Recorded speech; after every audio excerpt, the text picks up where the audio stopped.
بسم الله الرحمن الرحيم. هنحل التمرين ده مع بعض في الفيديو ده، وده تطبيق مهم جدا على الأمر شيل والأمر سويب.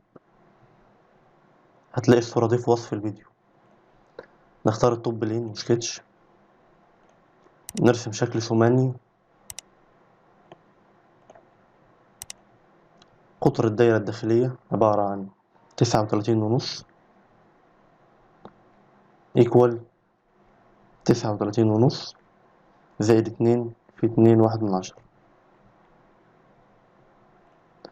نختار الضلع ده ونعمله هوريزونتال.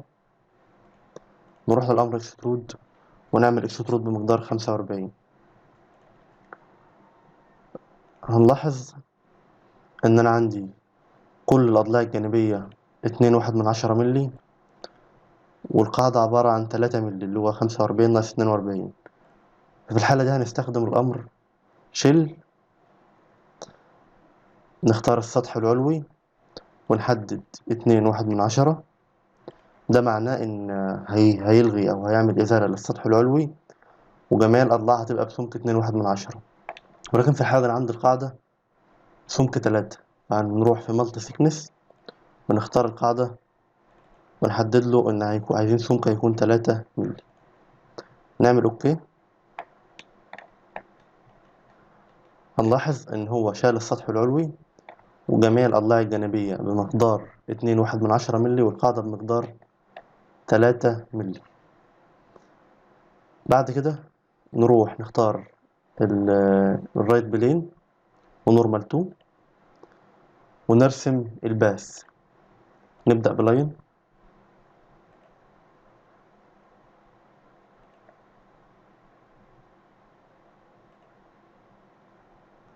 نعدي على النقطة مرتين، اللاين يتحول لأرك.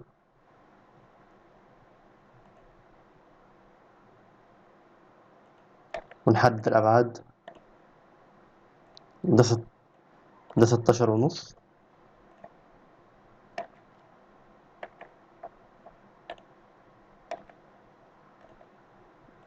طول الضلع 16.5.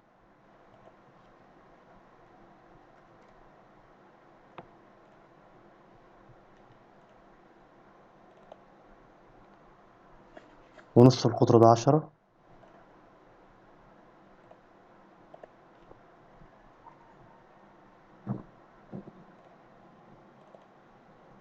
البعد ده 20.8.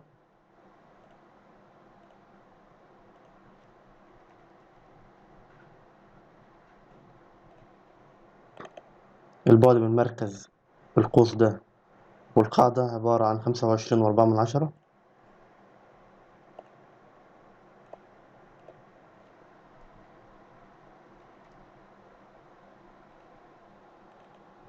كده حددنا الأبعاد. نعمل إكزit، نختار السطح الجانبي ونعمل نورمال 2 ونرسم سنتر ريكتانجل. نحدد أبعاده. البعد الجانبي ليه هيبقى عبارة عن 12.5 ناقص 10 اللي هو 2.5، والبعد ده هيبقى 3 ملي. ونحدد النقطة دي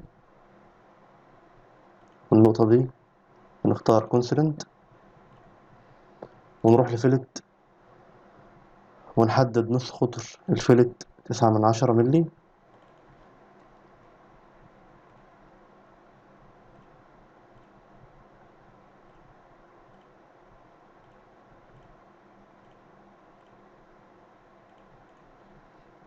نعمل اكزit سكتش، نروح للأمر سويب، نختار البروفايل ونختار الباث، نعمل اوكي. كده رسمنا المقبض. نروح للقاعدة نعمل نورمال 2 ونرسم دايرة. قطر الدايرة دي 39.5. نعمل اوكي. اكسترود كات المقدار 1.5 ملي. نروح للأمر فيلت 9/10 ملي، نص قطر الفيلت.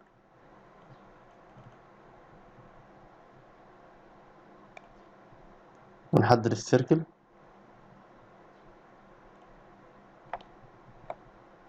ونلاحظ إن عندي فيلت علوي بمقدار 39.5، عفوا بمقدار 9/10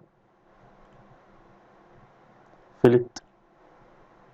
نحدد ايدج ونختار ليفت لوب، وكذلك الحافة الداخلية. نعمل اوكي.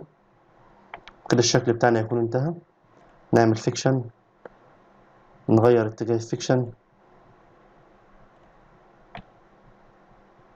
وزي ما احنا شايفين انشأنا المج.